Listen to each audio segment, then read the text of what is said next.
Hello students, कैसे चल रही है आप लोग की तैयारी। होप आप लोग की तैयारी अच्छी चल रही होगी। मैंने वादा किया था कि मैं आपका सिलेबस चैप्टर वाइज कंप्लीट कराऊंगी, जिसमें मैं आपको समरी भी कराऊंगी और पीवाईक्यू क्वेश्चंस भी सॉल्व कराऊंगी। तो स्टूडेंट्स, इस वीडियो में हम करने वाले हैं pair of linear equation in two variable. तो सबसे पहले समझते हैं कि ये चैप्टर का मतलब है क्या। तो स्टूडेंट्स, यहाँ पे आप वर्ड देख सकते हैं, pair of linear equation in two variable. Pair का मतलब क्या होता है? पेयर का मतलब होता है जोड़ी में, यानी कि यहाँ पे लीनियर इक्वेशन दो होंगे। अगर मैं यहाँ पे ऐसे कहूँ 2x + 3y = 6, 5x - 3y = 8, तो यहाँ पे दो लीनियर इक्वेशन है, इसलिए हम कहेंगे पेयर। अब ये लीनियर इक्वेशन क्यों कहला रहा है? लीनियर इसलिए कहला रहा है क्योंकि यहाँ पे x का पावर भी 1 है, y का पावर भी 1 है। इसमें x का पावर क्या है? 1 है, y का पावर 1 है, इसलिए हम इसको लीनियर इक्वेशन कहते हैं। अब इक्वेशन ही क्यों कहते हैं? क्योंकि इसमें इक्वल टू का साइन है। अगर इक्वल टू के साइन के बाद जीरो या कोई नंबर या फिर कोई और एक एक्सप्रेशन होगा तो वो इक्वेशन कहलाता है। तो ये एक लीनियर इक्वेशन है, ये दूसरा लीनियर इक्वेशन है, और क्योंकि ये दो है तो इसलिए हम पेयर कहते हैं। अब linear equation in two variable ये भी है। टू वेरिएबल का मतलब है कि देखिए x और y, जिसकी हमको वैल्यू नहीं पता, हमको x और y दो ऐसे टर्म्स है जिसकी हमको वैल्यू फाइंड आउट करनी है। तो यहाँ पे दो वेरिएबल है x और y। वैसे ही स्टूडेंट्स, कई बार ऐसा होता है 3s - 5t = 7 या फिर 2s - 7t = 3, इस तरह से कोई इक्वेशन होता है। तो यहाँ पे क्या वेरिएबल है? s और t, यानी कि दो वेरिएबल है, इसलिए हम कहते हैं linear pair of linear equation in two variable. Pair का मतलब दो इक्वेशंस है, लीनियर का मतलब कि x और y की या फिर s या t की पावर 1 है, इक्वेशन का मतलब यहाँ पे इक्वल टू के साइन है, और टू वेरिएबल का मतलब कि यहाँ पे x और y दो टर्म है जो अननोन है, यहाँ पे s और t दो टर्म है जो कि अननोन है। तो होप आपको चैप्टर का नाम तो अच्छे से समझ में आ गया होगा।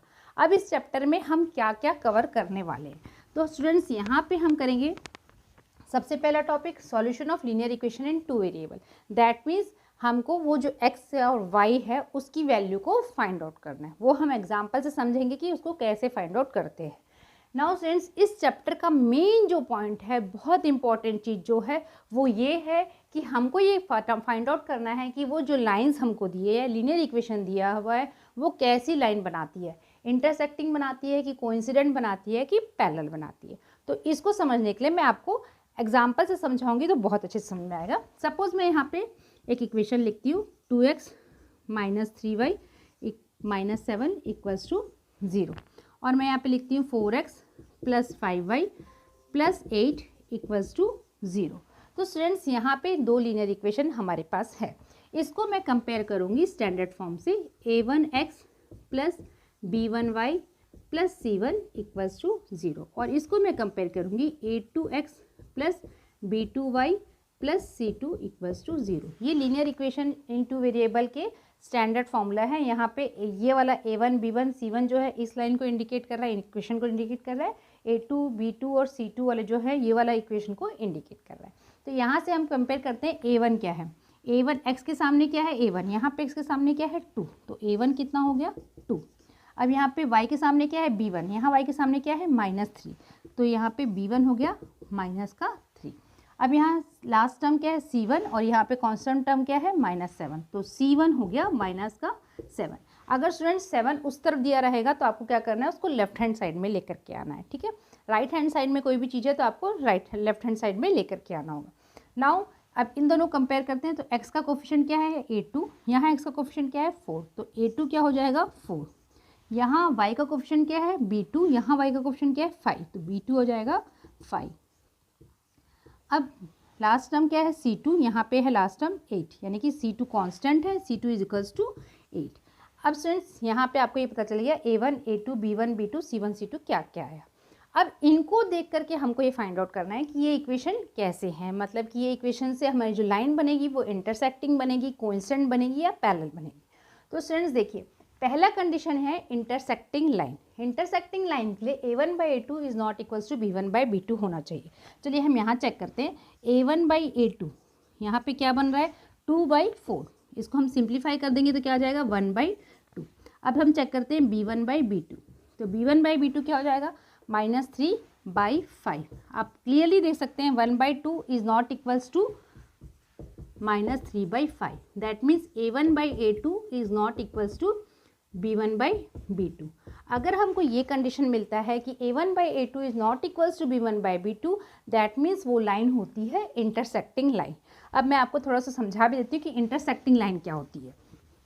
देखिए, अगर मैं ग्राफ पेपर में कोई ग्राफ बनाती हूँ, मान लो मेरा ये ग्राफ है और मैं इसमें कोई दो लाइन बना रही हूँ, लाइन कहीं जा कर के एक जगह इंटरसेक्ट हो रही है तो उसको कहते हैं इंटरसेक्टिंग लाइन। तो जहाँ इंटरसेक्ट हो रही है वो उसका सॉल्यूशन कहलाता है। तो यहाँ पे सिर्फ एक ही पॉइंट पे इंटरसेक्ट होगी लाइन, तो हमारा एक ही सॉल्यूशन होगा, ओनली वन सॉल्यूशन। और ओनली वन सॉल्यूशन होने की वजह से ये कहलाता है यूनिक सॉल्यूशन। और क्योंकि इसके पास सॉल्यूशन है तो इसको हम कहते हैं कंसिस्टेंट। स्टूडेंट्स, कंसिस्टेंट और इनकंसिस्टेंट को भी मैं क्लियर कर देती हूँ। ऐसे लाइन जिसके सॉल्यूशन निकल जाते हैं, निकालना पॉसिबल होता है, वो होते हैं कंसिस्टेंट लाइन। और जिसका सॉल्यूशन नहीं निकलता वो होते हैं इनकंसिस्टेंट लाइन। क्लियर? नाउ ये अब मैंने समझा दिया आपको इंटरसेक्टिंग लाइन क्या होता है। अब हम देखते हैं कोइंसिडेंट लाइन क्या होता है। तो स्टूडेंट्स, यहाँ पे मैं एक और एग्जांपल लिखती हूँ। सपोज मैंने लिखा 2x - 3y + 8 = 0। अब मैं यहाँ लिख रही हूँ 4x - 6y + 16 = 0। अगेन हमको a1x + b1y + c1 = 0 से कंपेयर करना है। और यहाँ पे a2x + b2y + c2 = 0 से कंपेयर करना है। तो स्टूडेंट्स देखिए, यहाँ x का कोफिशिएंट a1 है, यहाँ x का कोफिशिएंट 2 है। तो a1 कितना आ गया 2, b1 कितना हो जाएगा -3 और c1 कितना हो जाएगा 8। अब यहाँ देखते हैं a2 कितना हो जाएगा 4, b2 कितना हो जाएगा -6 और c2 कितना आ जाएगा 16। क्लियर? अब हम चेक करते हैं a1/a2 = b1/b2 = c1/c2 है कि नहीं। तो a1/a2 क्या हो रहा है 2/4, 2/4 मतलब कि 1/2। अब देखते हैं b1/b2 क्या हो रहा है, b1/b2 -3/-6। दोनों जो है 3 से डिवाइड हो सकते हैं, और क्योंकि दोनों में नेगेटिव साइन है तो दोनों को हम पॉजिटिव बना सकते हैं। पहले तो इसको पॉजिटिव बना देते हो तो 3/6। अब दोनों को 3 से डिवाइड कर देंगे तो ऊपर में आ जाएगा 1, नीचे में आ जाएगा 2, दैट मीन्स 1/2। अब c1/c2 देखते हैं। c1/c2 क्या होगा, c1/c2 8/16। आपको पता है दोनों न्यूमरेटर और डिनोमिनेटर जो है 8 से डिवाइड हो सकता है। 8 से डिवाइड करने पे ये हो जाएगा 1/2। तो आप देख रहे हो a1/a2 भी 1/2 आया, b1/b2 भी 1/2 आया, c1/c2 भी 1/2 आया। अगर हमारा ऐसा कंडीशन आ गया कि a1/a2 जो है b1/b2 के बराबर है और वो c1/c2 के भी बराबर है, तो ऐसा कंडीशन आता है तो वो लाइन क्या कहलाते हैं, कोइंसिडेंट कहलाते हैं। और यहाँ पे हमको फिर सॉल्यूशन मिलेगा, लेकिन सॉल्यूशन क्या मिलेगा, इन्फिनाइट मैनी सॉल्यूशन। क्योंकि सॉल्यूशन मिल रहा है, मैंने कहा था अगर हमको सॉल्यूशन मिल जाता है तो उन लाइन को कहते हैं कंसिस्टेंट लाइन।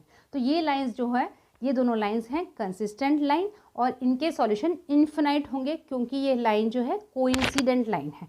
अब मैं इसको समझाती हूँ ग्राफ से कि कोइंसिडेंट लाइन क्या होता है।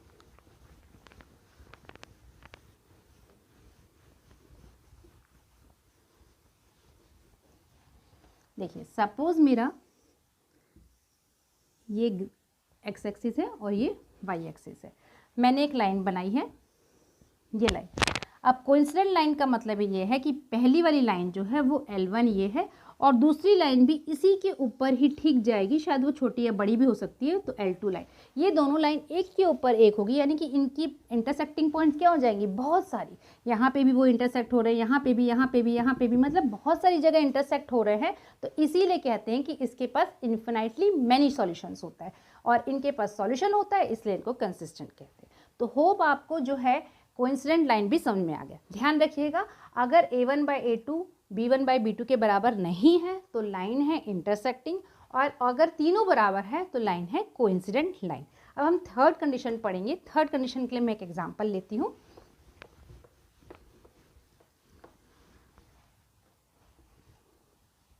Suppose 2x + 5y - 6 = 0, 4x plus 10y minus 15 equals to 0। अब इसको हमको कंपेयर करना पड़ेगा, तो a1x plus b1y plus c1 equals to 0 के साथ इसको कंपेयर करेंगे और नीचे वाले लाइन को a2x plus b2y plus c2 equals to 0 के साथ कंपेयर करेंगे। तो स्टूडेंट्स a1 क्या हो जाएगा, यहाँ पे आप देखिए x के सामने क्या है a1 और x के सामने यहाँ पे क्या है 2, तो a1 आ जाएगा 2। यहाँ पे y का कोफिशिएंट b1 है, यहाँ पे y का कोफिशिएंट 5 है, तो b1 आ जाएगा 5 और यहाँ पे c1 जो आ जाएगा माइनस का 6 हो जाएगा। अब यहाँ से इन दोनों कंपेयर करते हैं, तो a2 क्या आ जाएगा 4,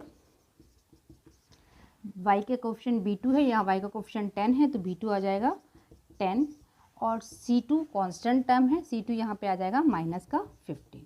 अब हम चेक करते हैं a1 बाई a2 क्या आ रहा है, तो ये है 2/4, 2/4 को अगर हम सिंप्लीफाई करेंगे तो आ जाएगा 1/2। अब b1 by b2, b1 by b2 कितना है 5/10, दोनों 5 से डिवाइड हो सकते हैं, 5 से डिवाइड करेंगे तो न्यूमरेटर में आ जाएगा 1 और 10 को 5 से डिवाइड करेंगे तो डिनोमिनेटर में आ जाएगा 2, तो ये आ गया 1/2। अब देखते हैं c1 by c2, c1 by c2 आ गया -6/-15। इसको हम पहले पॉजिटिव पहले कर लेते हैं, मैं थोड़ा यहाँ कर लूँ सो दैट आपको विजिबल हो जाए। c1 बाई c2 है -6/-15, पहले तो मैं इनको दोनों को पॉजिटिव कर रही हूँ क्योंकि दोनों में नेगेटिव साइन था। अब देखिए 6 और 15 जो है दोनों 3 के टेबल में आते हैं, तो मैं 3 से डिवाइड करूँगी, तो ये 3 से डिवाइड करेंगे तो यहाँ 2 आ जाएगा और 15 को हम 3 से डिवाइड करेंगे तो 5 आ जाएगा, तो c1 बाई c2 आ रहा है 2/5। अब आप क्लियर देख सकते हैं a1 बाई a2 तो 1/2 है, b1 बाई b2 भी 1/2 है और c1 बाई c2 जो है 2/5 है, यानी कि a1 बाई a2 और b1 बाई b2 तो बराबर है लेकिन c1 by c2 not equal है।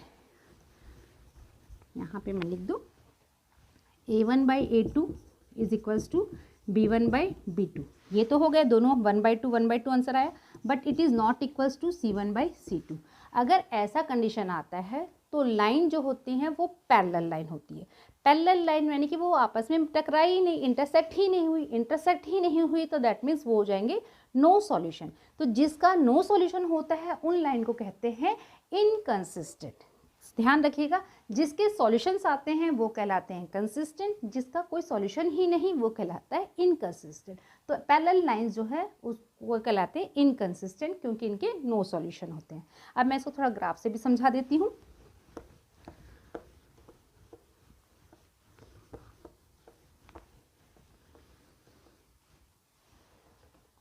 तो देखिए ये अगर मेरा x एक्सिस है और ये अगर y एक्सिस है, मेरा एक लाइन अगर ऐसे बन रहा है तो दूसरा लाइन जो है वो तो या तो ऐसे बनेगा या तो उसके नीचे बनेगा। तो आप देख सकते हैं कि ये जो हमारा दो लाइन बन रहे हैं वो पैरेलल है, ये आपस में टकरा ही नहीं रहे, इंटरसेक्ट ही नहीं रहे हो रहे हैं, तो इसका सॉल्यूशन क्या होगा नो सॉल्यूशन। तो पैरेलल लाइन का होता है नो सॉल्यूशन, इसलिए वो कहलाते हैं इनकंसिस्टेंट। तो ये जो कॉन्सेप्ट है स्टूडेंट्स ये बहुत इंपॉर्टेंट है इस चैप्टर का, इसको आपको बहुत ध्यान से समझ के रखना है, याद करके रखना है कि a1 बाई a2 अगर b1 के b2 के बराबर नहीं है तो वो इंटरसेक्टिंग लाइन है, अगर तीनों इक्वल है तो वो कोइंसिडेंट लाइन है, और अगर a1 बाई a2 जो है वो b1 बाई b2 के बराबर तो है लेकिन not equals to c1 by c2 है, तो वो लाइन होगा पैरेलल लाइन और उसके होंगे नो सॉल्यूशन। ये बड़ा इंपॉर्टेंट है। अब स्टूडेंट्स यहाँ तक जो इसका मेन कॉन्सेप्ट था वो आपको समझ में आ गया। ग्राफिकल मेथड जो है सॉल्यूशन फाइंड आउट करने का वो मैं आपको एग्जांपल में समझाऊंगी कि ग्राफिकल मेथड से ग्राफ कैसे बनाया जाता है और उससे हमको सॉल्यूशन कैसे निकालना है। अब स्टूडेंट्स दूसरा चीज़ जो मेथड है वो एल्जेब्रिक मेथड है। एल्जेब्रिक मेथड में दो मेथड आपके सिलेबस में है, सब्स्टिट्यूशन मेथड और एलिमिनेशन मेथड। एक और मेथड है क्रॉस मल्टीप्लिकेशन मेथड, बट वो डिलीटेड पोर्शन है इसलिए आपको वो नहीं करना। सब्स्टिट्यूशन मेथड क्या होता है, एलिमिनेशन मेथड क्या होता है, वो मैं आपको एग्जांपल से समझाती हूँ। अब हम ये सीखेंगे कि एक जो लीनियर इक्वेशन है उनको हम दो मेथड सब्स्टिट्यूशन मेथड और एलिमिनेशन मेथड से कैसे सॉल्व करके फाइंड आउट कर सकते हैं एक्स और वाई की वैल्यू। तो स्टूडेंट्स यहाँ पे मैंने ये एग्जाम्पल लिख रखा है, इस एग्जाम्पल को मैं दोनों मेथड से समझाऊंगी, सब्स्टिट्यूशन मेथड से भी और एलिमिनेशन मेथड से। सब्स्टिट्यूशन का मेथड का मतलब है यहाँ पे हमको x plus Y equals to 5 दिया हुआ है, हम x को y के टर्म्स में लिख लेते हैं। सपोज मैं यहाँ से x लिख लेती हूँ, ये y उस तरफ जाके क्या हो जाएगा नेगेटिव हो जाएगा, y माइनस 5 माइनस वाई, तो x की वैल्यू मेरी ये बन गई। अब इसको मैं इक्वेशन नंबर 1 डाल देती हूँ और इस इक्वेशन नंबर 1 को मैं इसमें पुट कर दूँगी सेकेंड इक्वेशन में। तो यहाँ पे 2x minus 3y equals to 4, ये मेरा सेकेंड इक्वेशन है। इसमें मैं x की वैल्यू पुट करूँगी। तो x मैंने क्या बनाया है यहाँ पे 5 माइनस वाई, क्योंकि मैं x की वैल्यू यहाँ पे सब्स्टिट्यूट कर रही हूँ, x को रिप्लेस करके y वाला इक्वेशन यहाँ पे डाल रही हूँ, सब्स्टिट्यूट कर रही हूँ, इसलिए इसको सब्स्टिट्यूशन मेथड कहते हैं। तो x को हटा के मैंने यहाँ पे 5 माइनस वाई लिख दिया और यहाँ पे ये minus 3y as it is रहेगा इक्वल्स टू 4। तो अब 2 multiply 5 is 10, 2 multiply minus Y is minus 2y minus 3y equals to 4।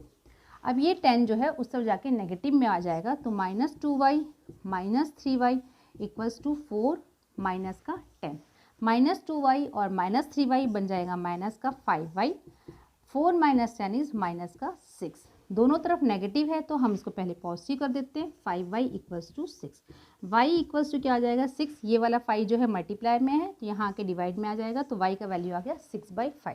y का वैल्यू आ गया स्टूडेंट्स, हम यहाँ पे इक्वेशन नंबर 1 में y को पुट करेंगे और x की वैल्यू निकालेंगे। तो इक्वेशन 1 में हमारा ये बना था x equals to 5 minus Y, तो y की वैल्यू पुट कर देते हैं, तो 5 माइनस 6/5, यहाँ पे हमको एलसीएम लेना पड़ेगा, तो ये हो जाएगा डाउन साइड में 5 यानी डिनोमिनेटर 5, यहाँ पे हम क्रॉस मल्टीप्लाई करते हैं, 5 5 ज़ा 25 और 1 मल्टीप्लाई 6 6, तो 25 माइनस 6 इज जो होगा तुम आपका 19, तो 19/5। तो यहाँ पे x की वैल्यू आ गई 19/5 और y की वैल्यू आ गई 6/5।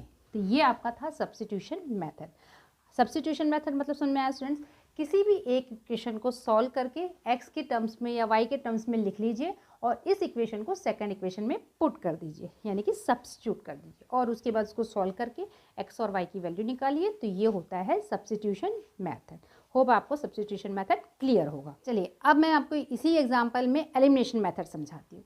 एलिमिनेशन मेथड में स्टूडेंट्स क्या होता है कि हमको यहाँ पे देखिए x और x plus Y equals to 5, ये एक लीनियर इक्वेशन दिया हुआ है, दूसरा लीनियर इक्वेशन दिया है 2x minus 3y equals to 4। हमको ये करना है कि इनमें से किसी एक टर्म को हटा देना है। तो पहले तो देखिए यहाँ पे मेरा यहाँ -3 है, यहाँ पे +1 है, तो मैं ये कोशिश करूँगी कि मैं y को हटा दूँ। आप चाहो तो x को भी हटा सकते हो। तो पहले तो मुझे y का कोफिशिएंट बराबर करना होगा, तो मैं इस पूरे इक्वेशन को, इस वाले इक्वेशन को 3 से मल्टीप्लाई कर रही हूँ। क्यों 3 से मल्टीप्लाई कर रही हूँ? क्योंकि यहाँ पे y का वैल्यू, y के सामने जो कोफिशिएंट है माइनस का 3 है और यहाँ पे y के सामने 1 है, तो अगर मैं 3 से मल्टीप्लाई करूँगी तो 3y बन जाएगा। इसको मैं 3 से पूरा मल्टीप्लाई कर दूँ तो क्या बन जाएगा 3 into X 3x, 3 into Y 3y equals to 3 into 5 15, और नीचे वाले इक्वेशन को मैं एज इट इज़ लिख देती हूँ। अब स्टूडेंट्स देखिए यहाँ पे प्लस का 3y है, यहाँ पे माइनस का 3y है। अगर मैं इन दोनों इक्वेशन को ऐड करूँगी तो क्या हो जाएगा, ये दोनों तो ऐड होंगे और ये वाले कैंसिल हो जाएंगे, यानी एलिमिनेट हो जाएंगे। कैंसिल मतलब कट हो जाएंगे, इसीलिए इसको एलिमिनेशन मेथड कहते हैं। तो यहाँ पे मैंने इसको कट कर दिया। अब इनको प्लस करते हैं, 3x प्लस 2x क्या हो जाएगा 5x, 15 प्लस 4 19, तो x कितना आ जाएगा 19, ये 5 जो हो जाएगा डाउन साइड, तो 19/5। तो अब आपका x इक्वल्स टू 19/5 वैल्यू आ गया। अब आप चाहो तो इसमें या तो चाहो तो इस इक्वेशन में x की वैल्यू पुट करके y की वैल्यू निकाल सकते हो। तो x plus 5 y equals to हमारा इक्वेशन था 5, मैं x की वैल्यू यहाँ पे पुट करती हूँ, तो ये हो जाएगा 19/5 प्लस y इक्वल्स टू 5। तो ये y यहीं रहने देते हैं और ये 19/5 जो है उसको हम राइट हैंड साइड में ले जाएंगे, तो वो हो जाएगा माइनस का, तो 15 माइनस 19/5। अगेन हमको एलसीएम लेना पड़ेगा, तो एलसीएम ले लेंगे तो यहाँ डिनोमिनेटर में तो आ जाएगा 5, क्रॉस मल्टीप्लाई करते हैं, 5 मल्टीप्लाई 5 इज़ 25, यहाँ इसको क्रॉस करेंगे, 1 मल्टीप्लाई 19 इज़ 19, 25 माइनस 19 इज़ 6 और डिनोमिनेटर में आ गया 5, तो y का वैल्यू आ गया 6/5। तो x आया है 19/5 और y आया है 6/5। यही इक्वेशन का, यही वैल्यूज़ हमको सब्स्टिट्यूशन में भी मिला था। तो स्टूडेंट्स अगर आपसे कोई मेथड नहीं बोलता है, फाइंड द वैल्यूज़ पूछता है या फाइंड द सॉल्यूशन ऑफ पूछता है, तो आपकी मर्ज़ी है आप कौन सा मेथड अप्लाई करते हो, सब्स्टिट्यूशन मेथड या एलिमिनेशन मेथड। एलिमिनेशन मेथड में आपको क्या करना है कि आपको x का या y का कोफिशिएंट पहले बराबर करना है, फिर उसमें से एक को कैंसिल करना है और उसको सॉल्व करके हमको x और y की वैल्यू को निकालना है। तो होप आपको एलिमिनेशन मेथड भी समझ में आ गया होगा। अब आपको मैं एक ग्राफ वाला एग्जांपल भी समझा देती हूँ। नाउ स्टूडेंट्स, मैंने यहाँ पे एग्जाम्पल लिखा है और इसको मैं अब ग्राफिकल मेथड से सॉल्व करवाने वाली हूँ, क्योंकि मैंने सब्स्टिट्यूशन मेथड और एलिमिनेशन मेथड दोनों बता दिया, एक ग्राफिकल मेथड रह गया, तो हम उसको देखते हैं कि ग्राफिकल मेथड से इसको कैसे सॉल्व करेंगे। तो x + 3y = 6 है। सबसे पहले स्टूडेंट्स मैं यहाँ पे एक टेबल बनाऊंगी जिसमें मैं x लिखूंगी और y लिखूंगी। अब मैं x की वैल्यू कुछ पुट करूंगी और y की वैल्यू मुझे निकालनी है। तो x की वैल्यू अगर मैं 0 पुट करती हूँ तो क्या बच जाएगा, 3y = 6। तो 3y = 6 है स्टूडेंट्स, तो y क्या आ जाएगा 6/3। 6/3 क्या होता है 2, तो y आ गया 2। चलिए अब मैं यहाँ पे y को अगर 0 पुट करती हूँ तो क्या आता है, तो क्या हो जाएगा x + 3 × 0 = 6। तो x + 0 = 6, तो x = आ गया 6। तो यहाँ पे x आया 6 और y को हमने रखा था 0। तो ऐसे इस तरीके से आपको एक टेबल बनाते जाना है। चलिए एक और एग्जांपल यहाँ पे हम डाल लेते हैं। अब अगर चलिए मैं अगर x का वैल्यू यहाँ पे जो है 3 पुट करती हूँ तो क्या होता है, तो x क्या है 3 पुट कर रहे हैं, तो 3 + 3y = 6 हो जाएगा। तो 3y = 6, ये 3 उस तरफ जाएगा तो -3, तो 3y = 3 हो जाएगा। y = 3/3, दैट मीन्स 1 हो जाएगा। तो हमने x 3 पुट किया है तो y हमको 1 मिल रहा है। तो हमने पहले इक्वेशन के लिए ये एक टेबल बना लिया। अब हमको वैसे ही सेकंड इक्वेशन के लिए टेबल बनाना है। तो अगेन मैं यहाँ पे एक टेबल बनाती हूँ इस तरीके से, x और y। चलिए x यहाँ पे हम अगर पहले 0 पुट करके देखते हैं क्या हो रहा है। तो यहाँ पे पुट करेंगे तो 2 × 0 - 3y = 12। तो 2 × 0 0 हो जाएगा, 0 - 3y = 12, -3y = 12, y = 12। ये -3 जो है डिवाइड में आ जाएगा तो -3, 12 डिवाइड बाई -3 हो जाएगा -4। तो y आ रहा है -4। नेक्स्ट अब दूसरा वैल्यू पुट करके देखते हैं। अब जो है मैं एक बार y को 0 पुट करके देखती हूँ तो क्या हो जाएगा, 2x - 3 × 0 = 12। तो 2x - 0 = 12, that means 2x = 12, x = 12, ये 2 डिवाइड में आ जाएगा तो 12/2, दैट मीन्स 6। अगर हमने y को 0 पुट किया है तो यहाँ पे आ रहा है 6। एक और वैल्यू फाइंड आउट कर लेते हैं स्टूडेंट्स इसके लिए। अगर मैं x को 2 पुट करती हूँ तो क्या होता है, 2 × 2 - 3y = 12। तो 2 × 2 क्या हो जाएगा 4, 4 - 3y = 12, -3y = 12। ये 4 उस तरफ जाएगा तो नेगेटिव हो जाएगा तो -4, तो -3y = 12 - 4 8। तो -3y = 8 हो रहा है, तो y = हो जाएगा 8/-3, यानी कि y = -8/3। तो यहाँ पे हमारा हमने x जो है 2 पुट किया है तो ये -8/3 आ रहा है। अब हम इसका ग्राफ बनाएंगे स्टूडेंट्स। देखिए ये हमने बना लिया y एक्सिस और ये हमने बना लिया x एक्सिस। यहाँ पे मैं वैल्यूज़ पुट डाल देती हूँ, 0 1 2 3 4 5 6, -1 -2 -3 -4 सो ऑन। यहाँ पे हमको रखना है 1 2 3 4 सो ऑन, और यहाँ पे -1 -2 -3 -4 सो ऑन। अब देखते हैं पहले वाले के लिए बनाते हैं। x 0 है तो y 2 है, तो x 0 है और y जो है 2 है, तो पहला पॉइंट हमको ये मिला। फिर x 6 है y 0 है, तो x कहाँ पे, ये 6 है, y 0 है, दैट मीन्स हमारा सेकंड पॉइंट ये होगा। थर्ड है x 3 है y 1 है, तो x 3 है और y 1 है। तो अगर आप इसको ऐसे मिलाएंगे तो ये आपका यहाँ पे पॉइंट होगा। अब इनको आप ज्वाइन करेंगे तो आपका लाइन जो है पहला लाइन ऐसे बनेगा। तो इस लाइन के सामने हम इसका इक्वेशन लिख देते हैं, x + 3y = 6। ये वाला जो लाइन है ये वाले लाइन को रिप्रेजेंट कर रहा है। अब सेकेंड वाले पॉइंट को देखते हैं। x अगर 0 है तो y -4 है, तो x 0 है और y -4 है, तो पहला पॉइंट हमारा ये बना। x 6 है तो y 0 है, x हमारा 6 है और y भी 0, ये पॉइंट है, तो सेकंड पॉइंट हमारा ये बना। अब -8/3 को मैं पॉइंट में पहले लिख लेती हूँ स्टूडेंट्स। 8 को हम 3 से डिवाइड करेंगे तो 3 2 ज़ा 6 आ रहा है, या 2 बचा, पॉइंट करेंगे तो 0, 2 6 ज़ा 80, तो यहाँ पे 2.66 आएगा, तो ये माइनस का 2.66 समथिंग कुछ होगा। अब ये देखते हैं थर्ड पॉइंट कहाँ होगा। x अगर 2 है तो y कितना है -2.66, तो -2 और 3 के -3 के बीच में कहीं होगा। x जो है देखिए 2 है और y क्या है -2 और 3 के बीच में, तो यहाँ कहीं होगा। तो अगर हम इसको ज्वाइन करेंगे तो हमारा लाइन जो है वो ऐसे बनेगा। तो ये लाइन कौन सी है 2x - 3y = 12। तो आप देख सकते हो कि ये हमारी दो लाइन बन गई ग्राफ में, और ये पॉइंट हमारा इंटरसेक्टिंग पॉइंट है, दैट मीन्स ये इसका सॉल्यूशन है। तो x की वैल्यू कितनी होगी, x की वैल्यू है यहाँ पे 6 और y की वैल्यू है 0। ये हमारा सॉल्यूशन है, क्योंकि यहाँ पे x एक्सिस में 6 है और y यहाँ पे है ही नहीं, तो y = 0। या यहाँ से देख सकते हैं सेम वैल्यू किसकी आई है, ये हमारी लीनियर इक्वेशन का सॉल्यूशन है। तो ग्राफिकल मेथड भी आपको समझ में आ गया होगा। अब हम स्टूडेंट्स करेंगे PYQ को सॉल्व। नाउ स्टूडेंट्स, सबसे पहला जो क्वेश्चन मैंने लिया है वो CBSE के सैम्पल पेपर का क्वेश्चन है। यहाँ पे आपको एक ग्राफ इस तरीके का दिया हुआ है और आपको इस ग्राफ को देखते हुए इन ऑप्शंस में से फाइंड आउट करना है कि कौन सा ऑप्शन करेक्ट है। तो स्टूडेंट्स आप यहाँ पे क्लियरली दे सकते हैं कि ये जो दो लाइन है वो पैरेलल लाइन है। तो पैरेलल लाइन के लिए मैंने आपको कंडीशन क्या बताई थी, मैंने आपको बताया था A1/A2 जो है वो = B1/B2 तो होगा, लेकिन नॉट = C1/C2 होगा। तो यहाँ पे ऐसा ऑप्शन कहाँ दिख रहा है, ये ऑप्शन बी में दिख रहा है, that means B option is the correct answer. आप यहाँ पे एक बार ठीक से देख लीजिए, A1/A2 = B1/B2 is not = C1/C2, therefore this is the correct option. अब मैं जो क्वेश्चन ले रही हूँ वो बेसिक सैम्पल क्वेश्चन पेपर का है। इस क्वेश्चन में यहाँ पे दो लीनियर इक्वेशन दिए गए हैं और आपको ये फाइंड आउट करना है कि whether the linear equation is consistent और इनकंसिस्टेंट।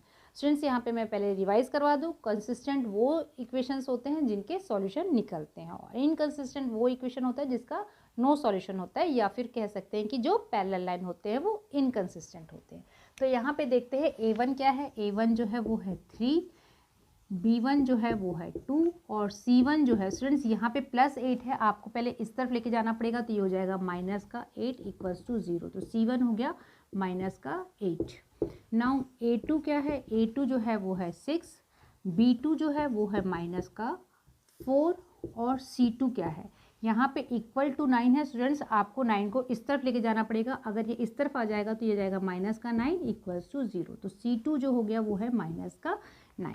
अब हम चेक करते हैं A1/A2 क्या आ रहा है। A1/A2 यानी कि 3/6। अगर हम इसको दोनों को 3 से डिवाइड करें तो ये बन जाएगा 1/2। अगर हम B1/B2 देखें, B1/B2 जो है 2/-4 है, तो 2/-4 अगर हम दोनों को 2 से डिवाइड करेंगे तो आ जाएगा 1/-2, दैट मीन्स -1/2। तो आप क्लियर देख सकते हो A1/A2 तो 1/2 है, लेकिन B1/B2 जो है वो -1/2 है, यानी A1/A2 is not equals to B1/B2 है। स्टूडेंट्स यहाँ पे प्लस है, ये माइनस है, ये भी बहुत ज़्यादा इंपॉर्टेंट है, ध्यान रखना। तो ये प्लस का है, ये माइनस का है, दैट मीन्स नॉट इक्वल है। A1/A2 is not equals to B1/B2। ऐसा कब होता है A1/A2 is not equals to B1/B2? ऐसा तब होता है जब लाइंस इंटरसेक्टिंग होती है, यानी कि लाइंस इस तरीके से कहीं पे इंटरसेक्ट होगी। इंटरसेक्टिंग मतलब कि एक पॉइंट पे इंटरसेक्ट हो रही है, और इंटरसेक्ट हो रही है दैट मीन्स उसका कोई ना कोई सॉल्यूशन है। दैट मीन्स ये लाइन इंटरसेक्ट हो रही है और इसका सॉल्यूशन है, तो ये लाइन क्या है, कंसिस्टेंट है। तो आप कह सकते हो अबव लाइंस आर कंसिस्टेंट। और अगर आपसे रीज़न पूछता है तो it has a unique solution because they are intersecting line, आप ऐसा भी लिख सकते हैं। नाउ स्टूडेंट्स, ये जो क्वेश्चन देख रहे हैं ये प्रीवियस ईयर्स क्वेश्चन पेपर से लिया गया है।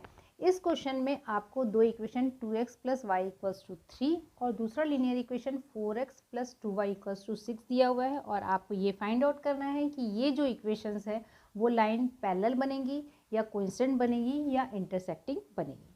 तो सबसे पहले मैं यहाँ पे दोनों इक्वेशन लिख लेती हूँ। 2x + y = 3 और 4x + 2y = 6। सबसे पहले स्टूडेंट्स हम करते हैं 3 को इस तरफ लेके आ जाते हैं, तो ये हो जाएगा 2x + y - 3 = 0, और ये हो जाएगा 4x + 2y, ये 6 इस तरफ आ जाएगा तो -6 = 0। अब हम कंपेयर करेंगे इसे A1x + B1y + C1 = 0 के साथ, और इसे कंपेयर करेंगे A2x + B2y + C2 = 0 के साथ। तो A1 यहाँ से आप कंपेयर करें तो A1 आ रहा है 2, B1 जो है कंपेयर करने पे इसके सामने कुछ नहीं है, दैट मीन्स 1 है, तो B1 जो है 1 है। C1 जो है ये दोनों कंपेयर करेंगे तो माइनस का 3 आ रहा है। वैसे ही A2 क्या आएगा, यहाँ कंपेयर कीजिए, A2 जो है वो 4 है, B2 जो है वो 2 है और C2 जो है वो माइनस का 6 है। अब हम देखते हैं A1/A2 क्या आ रहा है। A1/A2 जो है 2/4 है। 2/4 को हम सिंप्लीफाई करें यानी कि दोनों को 2 से डिवाइड करें तो ये हो जाएगा 1/2। अब B1/B2 देखते हैं। B1/B2 जो है 1/2 ऑलरेडी है। C1/C2 क्या है, C1/C2 जो है -3/-6 है, दोनों नेगेटिव है तो पहले तो हम इसको पॉजिटिव कर देते हैं तो ये जाएगा 3/6। अब हम इनको सिंप्लीफाई करेंगे तो ये हो गया 1/2। तो आप देख सकते हैं यहाँ भी 1/2 आया, यहाँ भी 1/2 आया, यहाँ भी 1/2 आया। That means A1/A2 is equals to B1/B2 equals to C1/C2। ऐसा कौन सी लाइन में पॉसिबल होता है, जब दोनों लाइन कोइंसिडेंट होते हैं। तो ये लाइन क्या है, दीज लाइन्स आर कोइंसिडेंट। तो यहाँ से आप लिखोगे that means they are coincident. हो गया ना सॉल्व, बिल्कुल आसान था ना क्वेश्चन स्टूडेंट्स। चलिए अब नेक्स्ट क्वेश्चन देखते हैं। नाउ स्टूडेंट्स, ये जो क्वेश्चन मैंने ले रखा है वो लास्ट ईयर के स्टैंडर्ड का क्वेश्चन पेपर है। तो स्टूडेंट्स इस क्वेश्चन में आपको ये दिया हुआ है कि x इक्वल्स टू a और y इक्वल्स टू b, ये जो है ग्राफिकली कौन सा लाइन बना रहा है, पैरेलल बना रहा है या इंटरसेक्टिंग बना रहा है, जो कि इंटरसेक्ट हो रहा है b और a पॉइंट पे, या फिर कोइंसिडेंट लाइन बना रहा है, या फिर इंटरसेक्टिंग बना रहा है एट a एंड b। आपको इनमें से करेक्ट ऑप्शन को चुनना है। तो स्टूडेंट्स देखिए ग्राफ कैसे बनेगा वो हम पहले देखते हैं। देखिए अगर ये हमारा x एक्सिस है, sorry this one is x axis और this one is y axis. अब हम पहले यहाँ पे x इक्वल्स टू a है, x की वैल्यू 0 1 2 3 ऐसा होता है। हम x की वैल्यू कुछ भी मान लेते हैं। सपोज ये हमारा a का वैल्यू है तो हमारा ग्राफ कैसे बनेगा, वो ग्राफ जो है पहला ऐसा बनेगा, ठीक है। तो पहले लाइन के लिए तो x इक्वल्स टू a के लिए ये वाला लाइन बन गया। अब y इक्वल्स टू b है तो y का वैल्यू हम यहाँ रख लेते हैं 1 2 3 समथिंग कुछ। तो यहाँ से हम सपोज कर लो y का वैल्यू b है, यानी कि सपोज मान लो कि 2 है, तो एक लाइन कैसे बनेगी, लाइन वो बनेगी ऐसे। तो यहाँ पे आप देखो ये लाइन, दोनों लाइन कहाँ पे जाके टकरा रही है, इस पॉइंट पे, यानी कि यहाँ से ये हमने a माना था x को और y को हमने b माना था, तो ये a और b पॉइंट पे जाके टकरा रही है।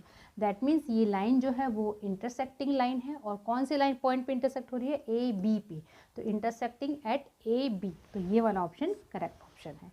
This is your answer. Now students, ये जो क्वेश्चन मैंने लिख रखा है ये last year standard question paper का है। तो स्टैंडर्ड मैथमेटिक्स के क्वेश्चन पेपर में ये क्वेश्चन आया था और इस क्वेश्चन में आपको दो इक्वेशन दिए गए हैं। एक तो इक्वेशन है 3x minus y plus 8 equals to 0 और दूसरा इक्वेशन है 6x minus v y plus 16 equals to 0। तो आपको ये दिया है, ये दोनों लाइन जो है कोइंसिडेंट लाइन है और इसमें v की वैल्यू क्या होगी। तो स्टूडेंट्स कोइंसिडेंट लाइन का कंडीशन क्या होता है पहले वो हम लिखते हैं। कोइंसिडेंट लाइन का मतलब ये होता है a1/a2 is equals to b1/b2 equals to c1/c2। तो a1/a2 यहाँ से क्या आ जाएगा, 3/6। b1/b2 क्या आ जाएगा, यहाँ पे कुछ नहीं है मतलब माइनस का 1 और यहाँ पे y के सामने माइनस v है तो माइनस का v, दोनों का हम माइनस हटा दे तो आ जाएगा 1/v। और c1/c2 क्या आ जाएगा, c1/c2 8/16 हो जाएगा। 8/16 दोनों को 8 से डिवाइड करेंगे तो आ जाएगा 1/2। अब क्योंकि a1/a2 equals to b1/b2 equals to c1/c2 होता है तो हम किसी को भी कंपेयर कर सकते हैं। तो a1/a2 यानी कि 3/6 equals to b1/b2 that means 1/v। और आप चाहो तो यहाँ पे c1/c2 के साथ भी कंपेयर कर सकते हैं, लेकिन यहीं से आंसर निकल जाएगा। अब हम इसको क्रॉस मल्टीप्लाई कर देते हैं तो ये हो जाएगा 3v इक्वल्स टू 6। तो v आ जाएगा 6, ये डिवाइड में आ जाएगा तो 6/3। 6/3 होता है 2, तो v का जो आंसर आ रहा है 2 और 2 is given in the option D, so D is the correct answer. Okay, now students यहाँ ये मैंने जो क्वेश्चन ले रखा है ये प्रीवियस ईयर क्वेश्चन पेपर का है। इस क्वेश्चन में आपको दो लीनियर इक्वेशन दे रखे हैं और इसको सॉल्व करके आपको x और y का वैल्यू फाइंड आउट करना है, लेकिन सॉल्व करना है आपको सब्स्टिट्यूशन मेथड से। तो स्टूडेंट्स देखिए, यहाँ से हमारे पास दो इक्वेशन दिए हैं, हम इसमें से x या y को के टर्म्स में हम इसको चेंज कर सकते हैं। तो मैं यहाँ पे क्या करूँगी, देखिए यहाँ पे मेरे पास y का कोफिशिएंट 1 है, तो इसको सॉल्व करने की कोशिश कर रही हूँ। तो y को तो मैं यहीं रहने दूंगी और जो बाकी के टर्म्स है उसको मैं राइट हैंड साइड में ले जाऊंगी। तो ये 4x जाके उधर बन जाएगा माइनस का 4x और ये -6 उधर जाके बन जाएगा प्लस का 6। अब y की वैल्यू को मैं इस वाले इक्वेशन में सब्स्टिट्यूट करूँगी।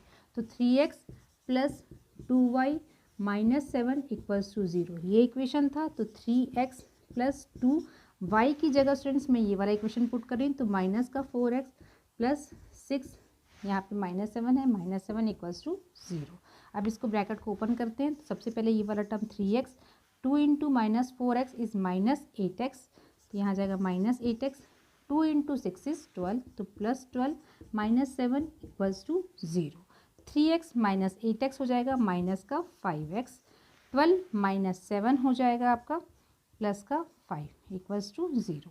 तो यहाँ पे -5x प्लस 5 इक्वल्स टू 0, ये वाला इक्वेशन आया है। 5 को उस तरफ ले जाएंगे तो माइनस का 5 बन जाएगा, तो 5x इक्वल्स टू माइनस का 5x हो जाएगा। माइनस का 5, ये वाला माइनस का 5 नीचे आ जाएगा, तो माइनस का 5 डिवाइड बाय माइनस का 5, तो -5 डिवाइड बाय -5 यानी कि x इक्वल्स टू 1। x का वैल्यू 1 आ गया। अब यहाँ पे x की वैल्यू को 1 को पुट करेंगे और y की वैल्यू को फाइंड आउट करेंगे। तो y equals to -4 multiply 1 plus 6, तो y equals to -4 plus 6, 6 minus 4 2 होता है, तो y की वैल्यू आ गई 2। तो x की वैल्यू 1 आई है और y की वैल्यू 2 आई है। This is your answer. और ये मेथड है सब्स्टिट्यूशन मेथड। नाउ स्टूडेंट्स, मैंने ये क्वेश्चन जो लिया है ये भी प्रीवियस ईयर क्वेश्चन पेपर का क्वेश्चन है और ये क्वेश्चन जो है वो आपके लिए होमवर्क रहेगा। यहाँ पे आपको दो लीनियर इक्वेशंस गिवन है और आपको x और y का वैल्यू फाइंड आउट करना है, यानी इन इक्वेशंस को सॉल्व करना है। अब आपके पर है कि आप सब्स्टिट्यूशन मेथड से करते हैं या एलिमिनेशन मेथड से करते हैं। सॉल्व कीजिए और मुझे बताइए कि आपका x और y का वैल्यू क्या निकल रहा है। तो होमवर्क क्वेश्चन करना मत भूलिए क्योंकि प्रैक्टिस ज़रूरी है मैथ्स में। नाउ अगेन हम एक और क्वेश्चन सॉल्व करने वाले हैं जो कि लास्ट ईयर ही पूछा गया है। तो ये क्वेश्चन जो है लास्ट ईयर क्वेश्चन पेपर में था। यहाँ पे दो इक्वेशन दिए हुए हैं स्टूडेंट्स, मैं यहाँ पे पहले लिख दूँ। एक इक्वेशन है 2x plus 3y equals to 7 और दूसरा लीनियर इक्वेशन दिया है 2ax plus a plus b y equals to 28 और आपको a और b के वैल्यू को फाइंड आउट करना है। तो स्टूडेंट्स यहाँ पे एक और कंडीशन दी है, ये लीनियर इक्वेशंस जो हैं इनके इन्फिनाइट नंबर ऑफ सॉल्यूशंस है। इन्फिनाइट नंबर ऑफ सॉल्यूशंस हैं, दैट मीन्स ये लाइन क्या है, कोइंसिडेंट लाइन बनाएंगे। तो कोइंसिडेंट लाइन का या इन्फिनाइट मैनी सॉल्यूशंस का कंडीशन क्या था, a1 by a2 is equals to b1 by b2 equals to c1 by c2। अब हम कंपेयर करते हैं a1 बाई a2 क्या होगा, a1 तो 2 होगा और a2 क्या होगा, x के सामने क्या है यहाँ पे 2a, तो a2 आ गया 2a। अब equal to b1 by b2, तो y के सामने यहाँ क्या है, कोफिशिएंट है 3, तो b1 है 3 और नीचे वाले y के सामने जो है a प्लस b है, तो b2 आ गया a प्लस b। और c1 बाई c2 क्या है, तो स्टूडेंट्स उसके लिए हमें क्या करना पड़ेगा, पहले इस 7 को इस तरफ लेके जाना पड़ेगा। तो ये जो हो जाएगा माइनस हो जाएगा, तो -7 इक्वल्स टू 0। वैसे ही ये 28 इस तरफ आ जाएगा तो हो जाएगा माइनस का 28 इक्वल्स टू 0। अब हम c1 c2 लिख सकते हैं। तो c1 क्या है, माइनस का 7 और c2 क्या है, माइनस का 28। तो स्टूडेंट्स यहाँ से पहले हम इन दोनों को सॉल्व करते हैं। ये 2/2a इक्वल्स टू माइनस का 7 बाई माइनस का 28। आप यहाँ देख सकते हैं दोनों 2 से कट सकता है, तो ये हो जाएगा 1/a। और ये दोनों जो है पहले तो पॉजिटिव कर दीजिए, तो ये हो जाएगा 7/28 और 7/28 दोनों जो है 7 से डिवाइड हो सकते हैं। तो ये 7 से डिवाइड होगा तो 1 और ये 7 से डिवाइड होगा तो 4। तो 1/a इज इक्वल्स टू 1/4। अब हम इसको क्रॉस कर देते हैं तो यहाँ पे आ जाएगा 4 और ये हो जाएगा a। तो a का वैल्यू यहाँ से आ रहा है स्टूडेंट्स 4, तो हमको a की वैल्यू मिल गई है 4। अब हम यहाँ पे a की वैल्यू पुट करेंगे। तो देखिए यहाँ पे आ गया a का वैल्यू तो 4 आ गया। अब ये देखते हैं 3a plus b equals to है -7 बाई माइनस का 28। तो 3a को पुट कर देते हैं तो 4 plus b is equals to minus minus हटा दीजिए 7/28। 7 और 28 को अगर हम 7 से कैंसिल करेंगे तो आ जाएगा 1/4। That means 3/4 4 plus b is equals to 1/4। Again हम यहाँ पे क्रॉस मल्टीप्लाई कर देते हैं। अब अगर हम इसको क्रॉस मल्टीप्लाई करेंगे तो क्या होगा, 3 × 4 इज़ 12, और यहाँ 1 से मल्टीप्लाई होगा तो ये आ जाएगा 4 प्लस बी। तो ये 4 को इस तरफ लेके आ जाइए तो नेगेटिव हो जाएगा। 12 - 4 इक्वल्स टू बी। 12 - 4 होता है 8, तो बी आ गया 8। तो स्टूडेंट्स यहाँ पे ए का वैल्यू 4 आया और बी का वैल्यू 8 आया है। तो ये आपका आंसर हो गया, A equals to 4 and B equals to 8।